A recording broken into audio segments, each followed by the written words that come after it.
behind by about 20 minutes. And so we'll overrun by 20 minutes. Just a warning that our lunchtime may be a little less, but it's worth it because this fantastic work, we'll find out more about this here.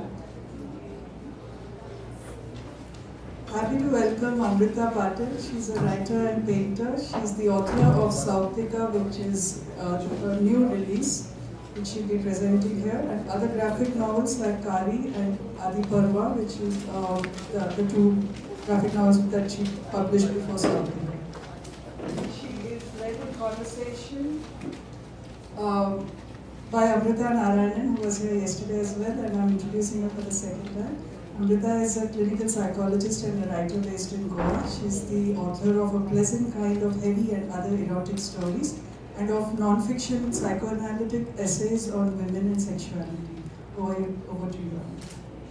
Thank you, and thank you all for your patience. We're here to launch Amruta Patil's new book, Sauptik, Blood and Flowers, which is a colorful montage of ancient and modern in the form of a graphic novel. So I thought to start by asking Amruta to tell us a bit about the graphic novel. It's a relatively new form in India, and yet you're using old stories as well to be told in that form. So what was it like to write, and how does one read a graphic novel? It's new in that it's new again. Traditionally in India we have had various ways in which stories were told with accompanying text. So whether it is pattachitras, whether it is the friezes of temples, whether it is various kinds of miniatures that have historical, mythological stories flowing, there has been a pretty strong tradition of very lively and innovative visual ways of telling stories. In its rebranded avatar, yes, it's come to us in the 90s with Arijit Singh's River of Stories and various works since then. So, yes, new and yet not new. Like in some ways, Indians are more used to it than possibly a lot of other people. I do, however, meet a lot of people who are lovers of the word, of the written word, and they sometimes have trouble, fire starting. Basically, to get into the process of reading a graphic novel is a bit of an obstacle for some people. So, well, it's a learned skill, like pretty much anything else. I think you need to figure out the way to do it, and there's no one way to do it either. So I will show you some of my pages and some of the way that I use text and word in amalgam, which is not exactly comics grammar, but hybrid really. There's much more text than in most comics. Yeah. Did you want to start with showing us some of those pieces? Yes, actually. There's a solution that's to increase brightness, correct? Well, Sauptik is about mythology, which is approximately 3 planets away from my first work, which had nothing to do with mythology. And Kari, my first book, was an urban queer tale set in Mumbai about female friendships and death and love and various other things that concern us at various points of time in our life. Reason why, to me, I cannot speak about the new work without speaking about the old is that it's a personal thing for me. I think some of us write the books that we need the most to be reading, and certainly that is the case with me and my 3 books. So even the mythology that I approach is done in a way that is very much with the filter of my life or my concerns, and it's a personal story in that sense. So I'm just going to quickly run you through to what brought me to this point. Because why mythology is a question that I meet a lot. That's me at age 21 in Bombay, my first job working in an advertising agency. I have always written and drawn. I don't know how to do anything else. So basically, one of the things I did was keep a visual journal during this period, which was the earliest form of what became Kari. You asked about how to read a page. I didn't grow up reading comics. This is one of the pages from my visual journal from age 21, which documented my life in the city, and it would turn into what was later a book. But because I was entirely unaware of the grammar of comics or anything to do that, you see the page flow is non-existent. It's impossible to read what is written. But it was never meant to be read. It was meant for me and for a couple of people I trusted. This was how the pages looked. And this is how they are in the final book. I mean, so there's a lot of difference between them. Amrita, the way we can do it is rather than me go on with my shtick, which by now I can do in my sleep, it'd be great for you to interject and ask questions, which I'm sure you being you, there will be those. I was just actually noticing right away how the graphic novel requires us to repattern ourselves in some way versus reading a book. Yes. And in a book you're sort of going from one side to another and your eyes are moving in a certain way, but here the images just grab you and then you turn away from the text for a moment, then you have to bring yourself back to it, and so you're kind of jumping around a bit relative to reading a book. Also, me personally, I like the ride the wave school of telling stories on a page, which means basically that you don't give people safe rectangles to navigate along.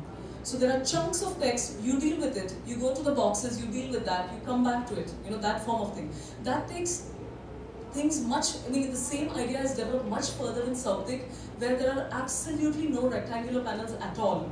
There is just the page and you flow with it and you deal with it as a, entity by itself, text and image together, yeah? Now, Kari's environment was a very urban environment, but there are very strong connectivity between that and what I do now. In all three of my books, the river has played a very important role.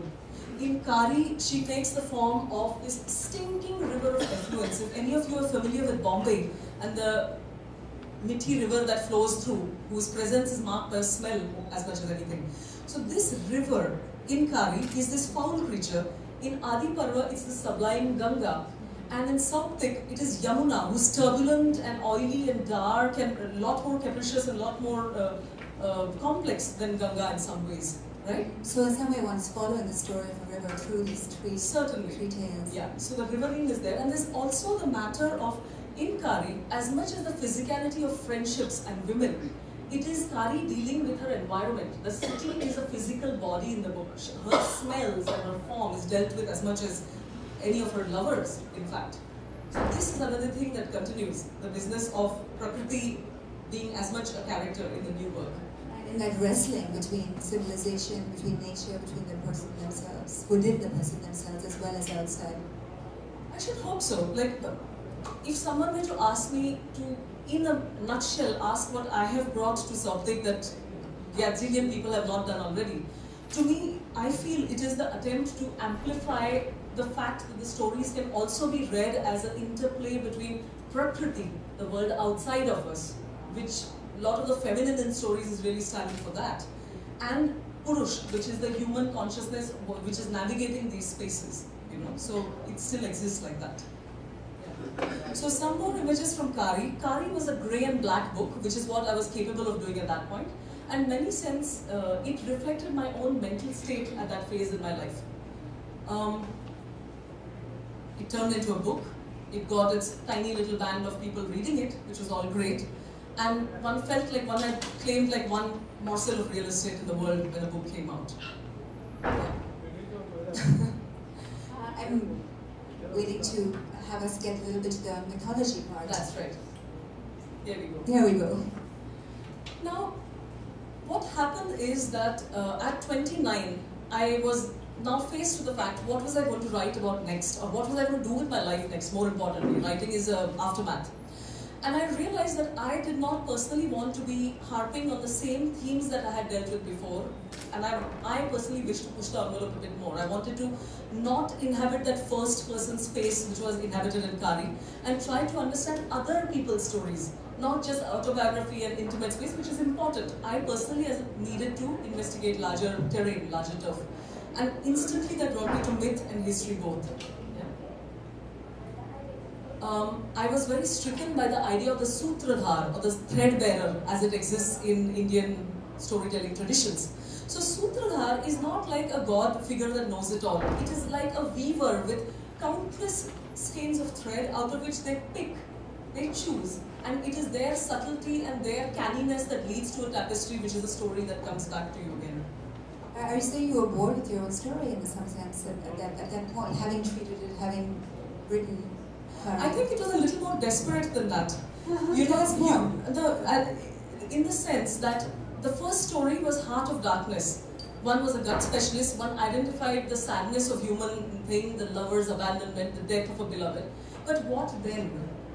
You know what I mean? For myself, like, yes, this space isn't being identified, but was one able to take oneself into a different kind of an environment? And to me, mythology made sense because, in a sense, it is one of the most ancient ways of dealing with human psychology. To me. And it seems that struggle continues in the books. It certainly does. We'll come to that in a bit. Yeah. So one idea that, now this we have come to pages from Adi Parva, the first book of the Parva duology, which deals with the Mahabharata, stories from the Purans, and stories as with the tradition of the oral storyteller. Okay. One idea that is very present is the fact that as above, so below. It's there in mythology from around the world. What unfolds on cosmic stage also unfolds in a tiny way within the microcosm that is the human being and the microcosm that is the human set of preoccupations. So there is one line in Adi Parva that says, to check if a story is gold, check whether it resonates in your bloodstream, check if it resonates in the town square and in the cosmos around you, essentially. I remember seeing that, could you go back to that page for just a minute? Yes. Remember really resonating with that page when Adi Parva came out, and I was wondering if you could speak just a little bit about blood and what the associations are for you and this metaphor. This pseudo, I must be a bit of a compounder at heart, like some kind of quack, something like that, Ghar ka Vaid type of thing. So basically this medical thing has always remained with me, the umbilical cord, the twinning, the surgical separations, the bloodstream getting clogged, like these are metaphors that to me really mean something, they resonate very strongly for me. And to me, like, blood is, like the umbilical cord, it's what connects me to people before, and in that sense, that continuum really interests me. And also how unreliable blood is. If you're familiar with mythology, one of the recurring things is that people's bloodlines are continuously interjected by things. So you feel pita se, beta se, no, the sperm is coming from somewhere else. The intervention is happening from somewhere else. This too. I think that's a really courageous thing about stepping in as a Sutradhar into an existing bloodline and inserting yourself. Courageous or foolish, because one can get hit by whichever end of the stick. Main part of the blood. Yeah, certainly. So for example, Adi Parva, this is a very key image, which is of the churning of the ocean. I guess everyone here is familiar with this theme. So as much as churning of the ocean is about, devtas and asurs and some mythic space, it's very much a metaphor for the churning of the human mind and the things that it yields. The beautiful things and also the deeply toxic things which you need to deal with before you move on. So, in this sense.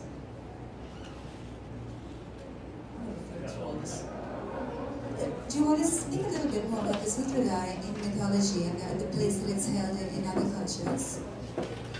I think the Sutradhar, all of us, we all know what a Sutradhar is in some sense, and I think it's a very precious idea because it takes away the hegemony of one group of people. You do not have, in best case scenario, you do not have a bunch of elites kabja karoing an idea and saying, so far, thus far, and the fragile thing is to ensure that it remains alive.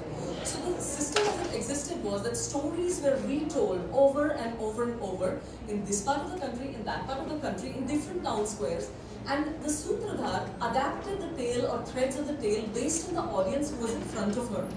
Like the fact of you being a relevant Sutradhar who is on top of what the audience needs, what the mood of the hour, what are the fears and hungers right now. I guess that idea that you shift subtly without mucking about with the original is something that is very precious and which we lose very fast.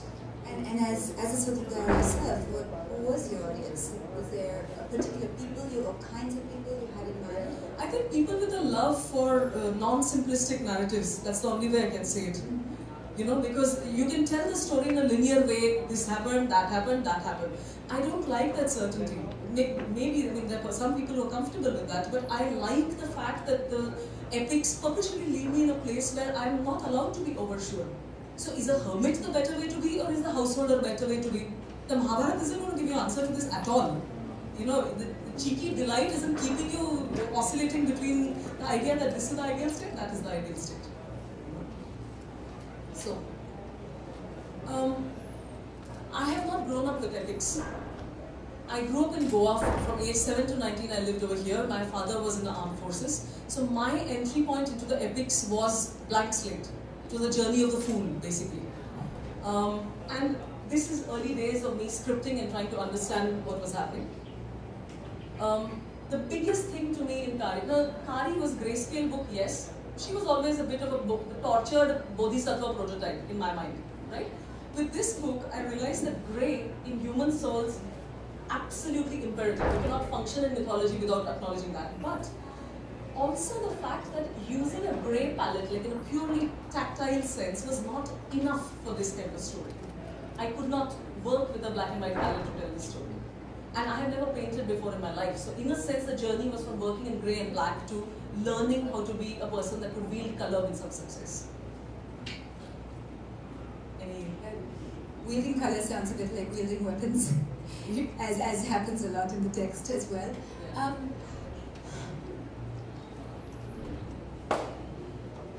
What are some of the difficulties that you came up when you're learning for the first time? So you're saying a lot of news here actually, so I want to again kind of go back to the courageous thing where you say we're working in a new medium, you haven't painted before, you are not that familiar with the myths, and then the graphic novel is somewhat, as you said, old new. How did you get that sense of this with you? Did it arrive one morning and stay with you, and or was there wilting and waning? Could you speak a little bit about that? See, writing and drawing the graphic novel was the least hard part because my brain functions in a partitioned way. So that was the most natural of the lot of things. What was the challenge was, see, again, like I said, we write the book that we need the most. So really, I was dealing with the epics, but I was dealing with issues that are close to my heart. So if anything, to me, Sauptik is a deeply personal book. It's like I have shown you me on a bad day with no clothes on. You know, that is Sauptik for me. So in a sense, what I was doing in my hermitage was as much dealing with the epics as dealing with my own neuroses, of which there are plenty. Other thing, terror of the blank page. I'm very scared of white surfaces. If you give me a moleskin book today, I will not know what to do with it. I may require 6 years to open it and start using it. So as I focus on the visuals because that is the part you probably meet less in a lit fest, which is not to say that it is the more important part for me, necessarily. So the way to deal with terror of the blank page is to not keep the page blank. So one of the things I did was stick found scraps of paper onto a sheet and then paint on top of it. Sometimes the end result has something in the background that you can discern. Many times it doesn't matter, either my journey is done, you deal with the end product, right? As I grew more confident, I started just painting the page blue and then doing my color codes on top of it. So it's not a white page. It's an agitated surface, whether with texture or with some sort of color strokes. And you say that you did that in order to cope with your own anxiety about the page being Certainly. blank. And how did you fit into the story at the times where it didn't work? Well, you deal with it by dealing with it. So in a sense, the reason why Sauptik, less so, but Adi Parva quite a lot so, is so visually patchy is because I have been true to what I was on that day. Nothing is thrown away. So here, to show you an example, is a picture of Draupadi. This is how she was in the morning at the beginning of the page. She's looking frightening. She's a spooky woman.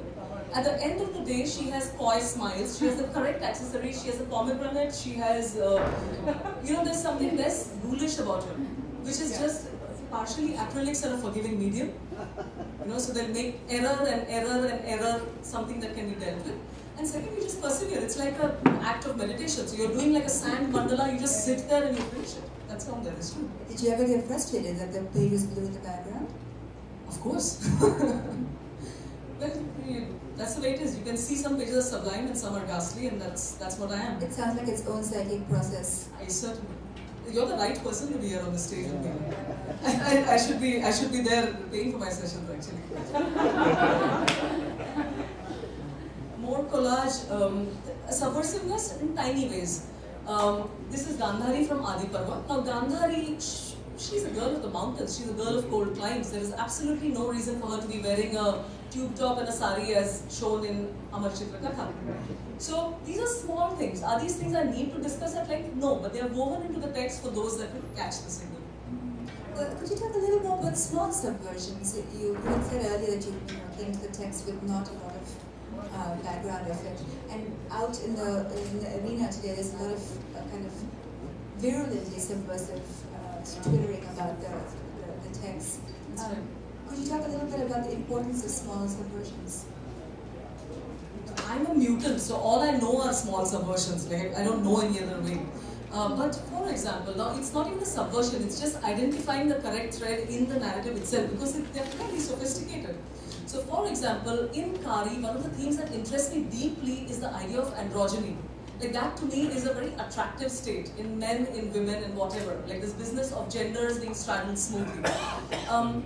That really doesn't go away at all. My primary players in Adi Parva is this highly androgynous creature with a lotus sprouting out of his nombril. You know, like how subversive does that get? But people don't want to dwell on it. Like the whole fact that it's a dancing creature, it's a creature that is, how should we say, it's not alpha, macho, masculine, papa will tell you what's right. You know, so in some ways it's there. I just needed to pick those threads up. What I'm hearing also is that the small subversions are what allow us to stay with the complexity of the text, but I'm just stating that a large subversion may be so exciting and distracting in and of itself that the larger story maybe can't be kept in focus as much. You're right about that. And also larger subversions often come out of pretty ham-handed agendas.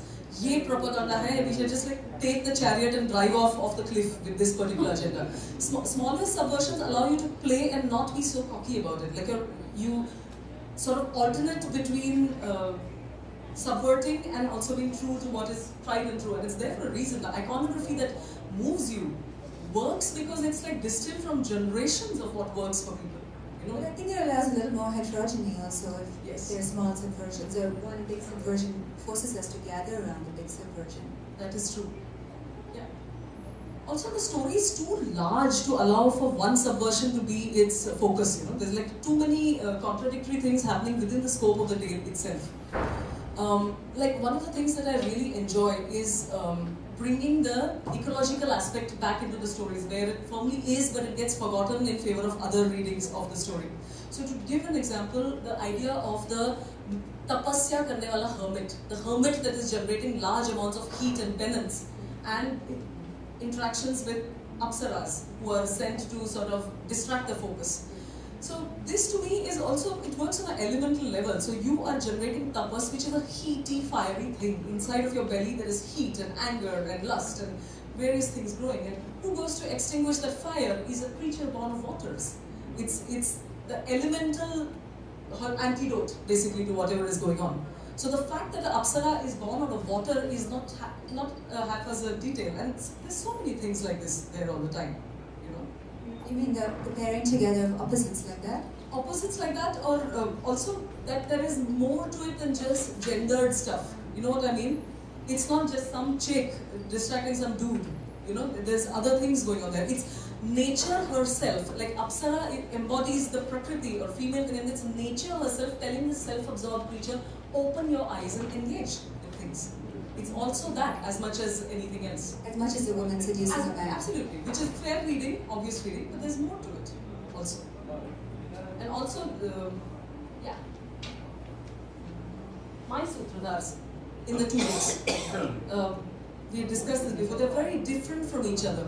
In Adi Parva, the sutradhar is Ganga, who's sublime and cool and on top of things. She's the mother who doesn't hesitate from drowning her babies. She's as much a Akash Ganga, river of the celestial spaces, as Ganga of the land. In Sauptik, the Sutradhar is Ashwathama. Ashwathama, if you're familiar with the story, is the son of Guru Dronacharya, who is not remarkable for even one single thing, except at the end of the story, where he assassinates the sleeping children of his childhood buddies, basically. He assassinates the children and various other people of the Pandava camp. Two of them are a study in contrast, and in some ways this business of straddling opposites or straddling polarities is something that interests me. And gender. And gender. So this is a polarity thing. There is the water, there is the fire of him, there is the absolutely roiling and insecure nature of him, which is very different than the first. A note on color. Is there any comments before that? I'm very happy to. Go ahead for now. Okay. So color began with Adi Parva. All was alright. But it was still not happening. My palette was still muddy. It was too much hit or miss. You know, and to me as a person, there was something that was not happening right. And to me, for example, all I knew was what people had got it right. That was the point that I knew. I didn't know where I needed to go next. I just knew that some people got something right. Like one of them is Nicola Roerich. Are you familiar with his work? So if you've been to Nagar near Manali, you've probably seen his work. He was this painter of sublime landscapes from the mountains. Beautiful. And the thing with his work is when you engage with the artwork, it has a very vibrating quality. It has an extremely, I don't know, pure is like a loaded word because it means, it's just got something very vibrating and beautiful about it. Like you couldn't paint this sitting in Gurgaon.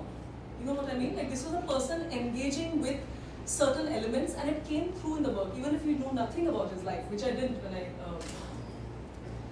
So, another incident happened in Paris when I, in fact, was with Amrita, and just out of the blue, we happened to go to an exhibition by a man called Pierre Bonnard. He was a French painter. And for me, although Amrita didn't know it then, that particular art gallery visit was a turning point. Like this big missing piece in my puzzle fell in place with that exhibition. Because Pierre Bonnard, as an old man, not as a young man, had figured out a way for his paint to have an almost incandescent quality. There's something about that work which feels like there's a light being put on from inside. And I felt I needed... Now, I have to give a disclaimer. When you see Sauptik, it's a good-looking book, and my publishers have not cut costs, but it is much darker than my original frames.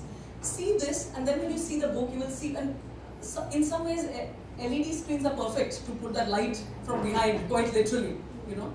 So, this was important too, and after I saw that exhibition, this was the piece of work I did, which I thought managed to get some of that pellucid quality to it. Do you think that light and sort of the enlightenment that you had with these two artists is important as a flavor, because some of the material that you're dealing with is so dark actually? More the reason. One of the ideas which you may or may not want to stay with in Sauptik is a question that is asked of my protagonist, which is, what will you do with your lived days? Will you make of it a, what are you going to make a battlefield, or are you going to make a playing field of it? So, I don't think there is one answer to that, and I think that we need to move between these two things. You cannot be a pacifist all your days, and nor can you be a walking ulcer all your days. Ideally, optimally, you should be able to move between these things. So, one thing that was important to me in this book was, rather than have my story was supposed to be told in 3 parts, with the third part dealing with the Bhagavad, or the stories of Krishna. But this business of the blood bath and just staying with the blood bath for the duration of Sauptik was not feeling right to me. So I have tried to splice the book, intercut the book with the beauty. So there is the blood and the gore, and it's spliced with cut to images of Ras Leela, of other spaces, the Sunda Upasunda, other Devlok, this and that. The need to move between rage and peace, this and that, to me that is important, to keep shifting between these things. Seems like the Pratipaksha Bhavana, the balancing principle, is so heightened through your process. I should hope so. I hope so. That was the endeavor anyhow. Whether it works or not is a different matter. I wonder if we could go back to the slides where you show the two Sutradhars together. Yes. And I could ask you a question relating to balance. Yes. I had this wonder, when you're contrasting this with water and fire and your two books, I wondered if how you felt at the end of Parva was like that you needed fire somehow, because you said earlier that this all relates to what you need the most. So did you have an elemental experience yourself? You're so sly, I really like that. Now the thing is that Kari is a personal book, and in a sense when I did Adi Parva, I was eschewing the personal. Very, very categorically, I was putting away the first person. By taking on Ashwatthama, who is obviously, we have different genitalia, all that, warrior, all that, it is still a very first person story, and it's a story about a highly troubled person in some ways, a highly complex person. So in a sense, the journey has come back after Kari to a person who is grappling with their hungers and fears. So it is a very personal story. So I've looped back to coming back to dealing with first person, although it's not a chick in Mumbai, but to me it's the same thing. It came out of my womb, it's the same thing. Gender doesn't matter. But one more thing can I point out here? We were talking about polarities and trying to saddle them. So you have your battlefield, but the corpses are flower petals. You have your war scenes, but they have choreographed quality which is almost dance-like, which is not to efface from the seriousness of the matter, because the text deals with the hard stuff. The images allow you to play. And it seems like, if we may to technique for a moment, that you've stuck flowers here. And These are flowers that I found at fall. Basically, these were things I found. Yeah. So, just coming to the end of what I have to say. Lot of Kari she's not harsh person, but there was a certain angularity about her physical form and about her approach to the world at large. It always feels like she's a unicellular organism with a membrane that is very tight, separating her from the world. There's a certain me versus the world sort of fight. To me, the effort has always been to dissolve that, if I can, in a sense. So, I wanted to show you this Draupadi. Now, when I was 22 or 23, my thesis show was on the Sabha Parva of the Mahabharata, which is the part where Draupadi is dragged into the gaming hall. And like a lot of young women, Draupadi was the natural go-to person. In the epic, the only one that mattered to me then was Draupadi. And with the years, I'm incapable of picking favorites anymore. You know what I mean? I can gestate each of them lovingly and tell you lovingly whether about Duryodhan, whether about anybody. You know what I mean? So Draupadi, if you see her here, is like a mythological version of Kari. She's got that same eyes and she's like a emotional spectrum of like three faces. One with knit eyebrows and the other angry but without knit eyebrows. So later in the tale, I recognized the importance of Draupadi's rage, and she is needing to assert that. But there is also another aspect to her. So like this is the episode which deals with the fact of the marriage of the Pandavas with this Draupadi. And she is here likened to Gajalakshmi, who's being anointed by 4 elephants. So she is not a person being dumped upon by 4 entities, she's a person owning that moment. She's inhabiting herself sensually, she's wringing her hair in a beautiful fashion, and there's more to her than just the angry person. And it sounds like you were saying that there was more to you, because so many of the characters. Or one hopes there'd be like more to I you. look at that, the fact that you said that they were no longer favorites. This seems very striking to me, because it's unusual to feel that way about that. Also, when you talk about minor subversions, this is an example. This is iconography that is present everywhere. Gajalakshmi, hot favorite. Goa has a particularly strong connection with Gajalakshmi. You'll see very, very recurrent images of Gajalakshmi type figures especially in rural Goa. Traditional, that part that is not a favorite episode of the epic for a lot of people. But to me, the fact that she has agency, that she's queen over there, she's sitting in glory, rather than just being, that to me is a minor subversion. So I'm telling the story as it is, but visually, iconographically, there is something else that is going on which makes her more owner of the moment she's in. It seems like nature, the season is different as well, and I wonder if that's also relevant. How do you mean? As in like the colors and the nature scape here versus the Draupadi. Yes. Of course, Yes. An evolution and a softness to it. Vishwaroop. Basically where Arjun in the battlefield has his 11th hour meltdown and is given like a rote lesson and everything by Krishna sitting there, essentially in the dirt. So this is my Vishwaroop, but also very importantly, and I needed to move to the next aspect of it. The Gita in the sprawl of the story I deal with is very large, and I have 252 pages in which I have to deal with it. That is one thing, but also to me, I feel that the Gita is a part of the story which is hijacked by people, and it's a really brutal document when seen outside of the context of the Mahabharata. To idolize the Gita while rejecting the Mahabharata that is before and after is dangerous. Then you understand why psychos like the Gita to the exclusion of everything else. So over here in my book, the Gita is dealt with in the form of a single moment where Arjun kneels in the dust, and the text says Arjun knelt in the dust. The two of them had a very quiet conversation. And to me, inherent, the most important thing over here is the eye-lock that passed between the Sakha and his beloved, this beloved creature, this friend, this larger-than-life thing that has no name. And the tenderness of that moment, which is almost loverly, and To me, it sort of locks in very strongly with an image in Kari, my first book, which is about a much more pedestrian but lovable form of love, which is the obsessive twinny love where you want to gobble up your lover, essentially. So in this sequence, there is an dialogue between the two of them, which is a very angular dialogue again, with it saying whatever love laws have been broken, the first few seconds suffice. After that, everything is a matter of time and incident. So it's a lover as a possessor. I want you, be mine. Cut to Sauptik's dialogue, which is a gentler dialogue where at least one person of the two wants nothing at all. It is, take what you want, I'm here, take of me what you will as you need right now. So to me, that is the journey between the two books essentially. So now I'm open up to whatever. I'm really getting the point of small subversion here by taking away the whole text of the Bhagavad Gita and collapsing it into an eye gaze between the two men.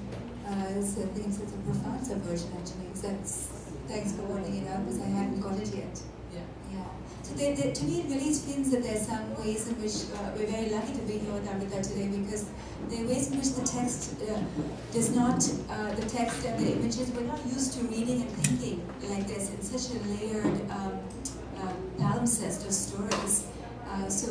And if you'd like to make use of this opportunity, if you've read Amrita's work before, to ask any questions. Yes. As you know, I love your work. Do you want to reply? Why not take this one? We've got 5 minutes left, so a couple of questions. Yeah.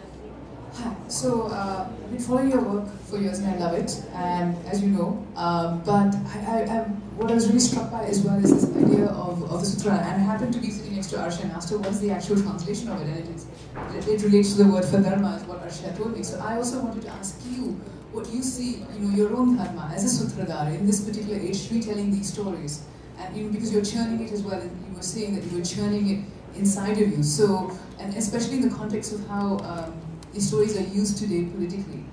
And you were talking about it being in terms of hegemony, in terms of taking away power as well, or giving power to something else. So if you could talk a little bit more about that, that would be...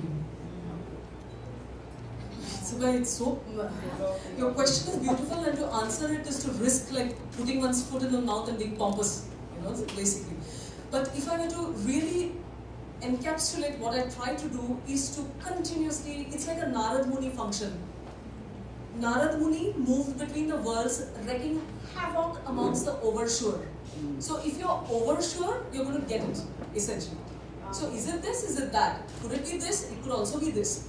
To me, that is a very large task. To bring in the open source nature of things and to warn against oversureness is a large thing. And the second is also turn the beam back on you. This business of the body being the microcosm in which a lot of things can be fixed. Like, you fix yourself. If you will not overcome your aggression and confusion, you're not going to fix anything outside it which has to do with aggression and confusion. So that sense of continuously turning it into organic ontology, whatever you're dealing with. If that makes sense. Thank you, that was a beautiful answer. Anybody else? There's one thing, if there's no question, I want to just point out about androgyny. Arjun, basically in the Mahabharata, was given a last task. Does anyone know what that last task was before he was given divine arms and sent off by Indra to fight his battle? Does anyone know what he was asked to do?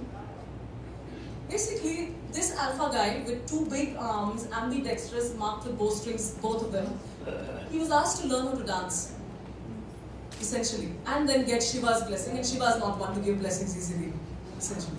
So, to me, that is a very strong thing about what I am trying to learn to do myself, which is learn how to dance. And I ain't no dancer, unlike this lady sitting next to me, right? So the business is that this guy, Arjun, his Sakha is the dancer among dancers. How does he subdue Kaliya? Not by slicing off his head. He subdues him by dancing atop his head, basically. How do the gopis show their love? With dance. And in a way, to me, dancing is the perfect metaphor for turning a swagger into a sway. And it's said as much in the book. So this is what the effort is, with the epic also, to play with it a little bit. And I'm a flawed person, so my flaws are there and they will rankle some people more than others. But the effort is that, to make a dancing creature of it. some sense, it seems to me that that was the political statement actually, that turning a swagger into a sway to me seems to be a profound feminist political statement that could apply to both the genders. And I especially like it because as I'm interpreting it, as I want to do, I feel that the tendency in a post-patriarchy, in a post-colonial country is to swagger back. Yes. And then there's something about turning a swagger into a sway that asks for a resistance of some kind inside at this tremendous urge that one does feel to swagger back and to appear and legitimately so. Can switch off. Yes, I'm back on. There's one more thing about this swagger sway. Actually, we started late, so it can't be time up yet. Just give us a few minutes to finish this. So, can I just finish this? No hurry, okay. So, this thing is that the problem with taking a soft approach is that it is a less impressive approach. Many times, people who take a gentler route are seen as cop-outs. Like, rather than being somebody that's understanding both sides, you're accused of being a fence-sitter, which is very dangerous. So that is something we need to guard against when receiving stories. Well, I think in a larger narrative, probably both pieces are necessary. But to be able to allow both, and I think that's something that we struggle with in the present moment also, because our anger is very great, and these injustices have been very profound, and yet to find the space to dance and color and have light and. I should hope it serves its role as one part of the larger thing required. Thank you very much for your time.